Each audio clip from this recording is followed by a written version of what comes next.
notamment par du jeu au pied. Petit renvoi des castrés à l'avantage en cours, qui va leur permettre de récupérer une mêlée. Je crois qu'ils auraient. C'est le troisième renvoi consécutif sur lequel les castrés récupèrent le ballon. Ils mettent une très bonne pression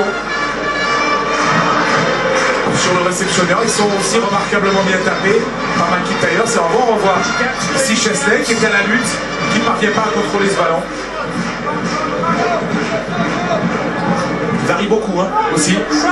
Une fois court, une fois long.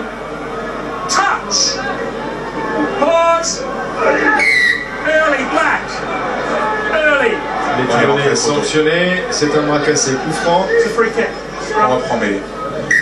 Allez, c'est un ballon intéressant. Et le numéro 1 qui a été sanctionné, c'est Tommy Oko. C'est pas le choix de Laurent Travers. Hein, mais Laurent Travers a préféré qu'il tape une chandelle hein, pour essayer d'approcher un peu les poteaux de la ligne de but adverse des Castrés.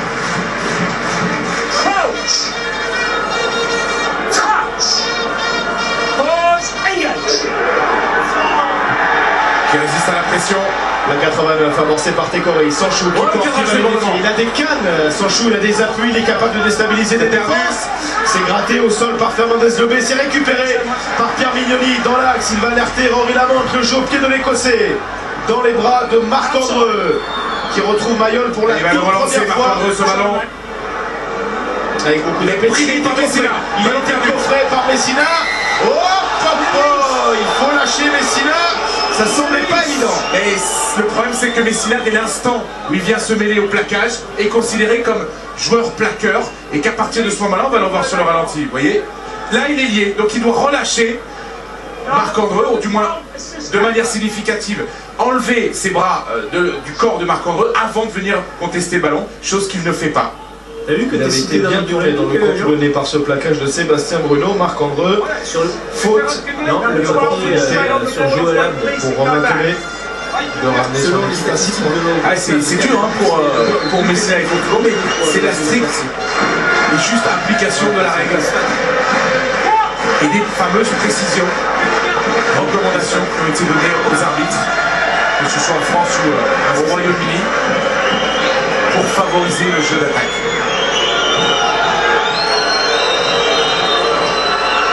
Laurent Travers qui appelle Karl Höft pour quelques consignes avant la pénalité de Romain Tolé.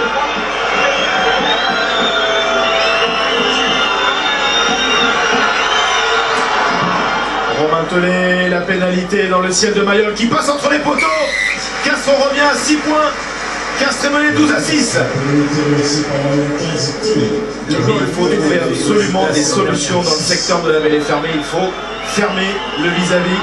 Discussion entre un ancien talonneur, de grands talents qui a gagné la Coupe d'Europe avec Brive, c'est Laurent Travers, et un pilier All Black tout de même, Karl Höft. Solution dans la mêlée, mais aussi dans la conservation. Là, ce sont les deux gros points noirs des Castrés sur cette première période. Dans les 22 mètres de Castres, ce ballon récupéré et dégagé par Cameron McIntyre qui va trouver la touche. Est-ce que je peux profiter de cette touche, monsieur, pour avoir l'un des deux entraîneurs, Philippe Saint-André par exemple? Philippe, si je vous parle de la mêlée, vous allez me dire que ça va plutôt bien. Je vous voyais tout à l'heure donner des consignes sur les renvois adverses. Est-ce que c'est là où le bas blesse dans cette première période de votre côté? On marque, on ne récupère pas les coups d'envoi ou les renvois et donc on se remet en difficulté et puis bon, les Castrés sont dangereux, ils sont à 6 points donc il faut qu'on continue et puis ça serait bien d'essayer de mettre encore plus de volume dans notre jeu. Est-ce que l'arbitrage anglo-saxon vous semble cohérent? Ouais, pour l'instant c'est cohérent donc pour l'instant c'est pas ça le problème. Voilà. Merci. Pour l'instant c'est pas le problème et pour l'instant on espère que ce sera définitif. Avec Pierre Mignoni qui dynamise, avec Wilkinson à hauteur, il a trouvé Vandicard bien plaqué, bon plaquage. C'était Malonga. Bruno à l'intérieur a trouvé Kareman, Seremay Abaye. Au plaquage, l'ancien joueur de Clermont se replace. Mignoni, Wilkinson, la longue sautée. Plaquage appuyé sur Johnny Wilkinson. Malonga, évidemment, rappelé à l'ordre parce qu'on ne touche pas le bijou anglais. Johnny Wilkinson, Chris Mazot, il vient mettre de l'ordre dans tout ça. Avec Tomé Oko, on va s'accrocher.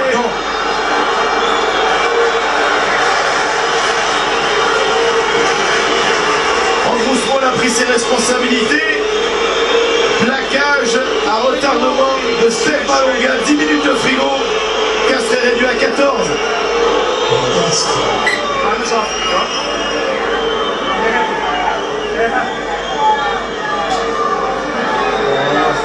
Il y a plaquage à retardement, c'est certain. Il peut largement stopper sa course, Steve Malonga, et épargner à son équipe d'avoir à jouer en infériorité numérique toute la fin de cette première période et 3-4 minutes durant la seconde.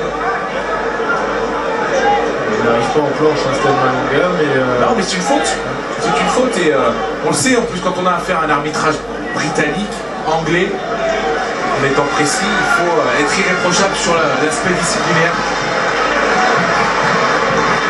Ça préparera parfaitement les deux équipes à la Coupe d'Europe à la première journée. On vous rappelle que samedi prochain ici à Mayol, tout le monde accueillera les Ospreys de Jerry Collins. Ce sera d'ailleurs à suivre sur Canal à partir de 14h30. Et la veille, Castres aura regoûté le parfum de la Coupe d'Europe à Northampton.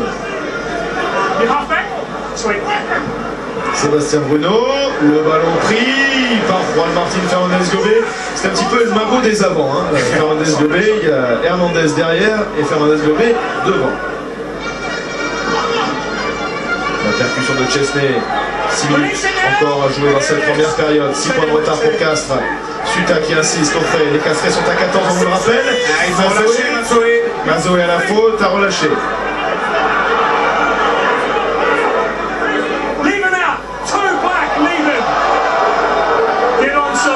Mignoni avec Contepomi, le crochet intérieur, le double crochet.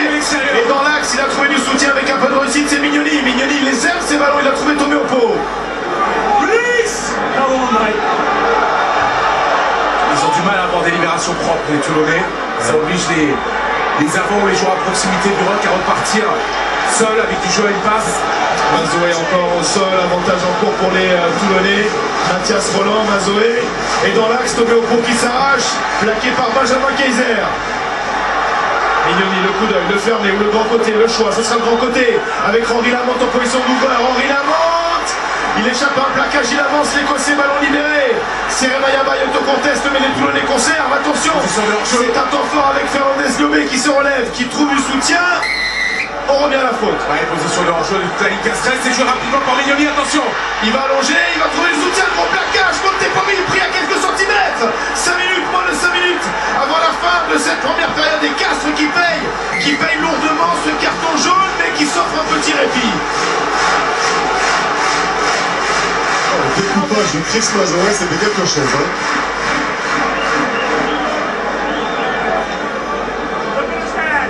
Peut-être un en avant ici, on le voit sur le ralenti de Pierre Mignoni. Là c'est la percée initiale de Contepomi qui aurait pu tout de suite sortir à l'extérieur. Il avait un joueur, je pense que c'était Messina qui était venu à hauteur, lui offrir une solution. La suite de l'action avec Tomé au pot.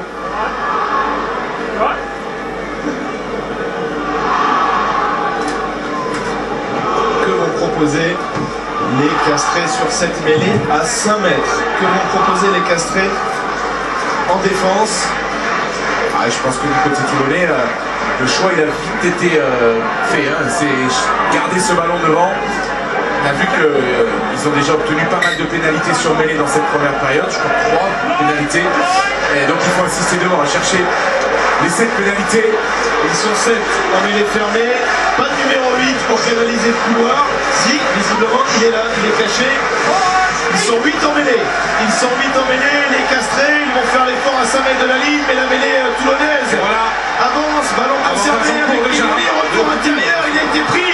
Juan Martín Fernández-Gobé. Non, pas les 7 pénalités. Pénalité au pied des poteaux. On va chercher la mise à mort en tous les cas en cette fin de première période. On s'est relevé. Pénalité contre Seyman. Number 3 wasn't. Flip.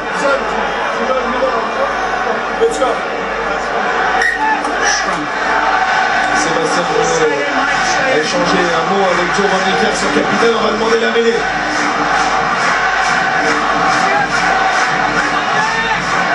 Ils sont 7 les Castrés. Ils sont 7 effectivement. Et ils peuvent pas à 5 mètres de leur ligne détacher à 3 quarts. Ce serait trop risqué.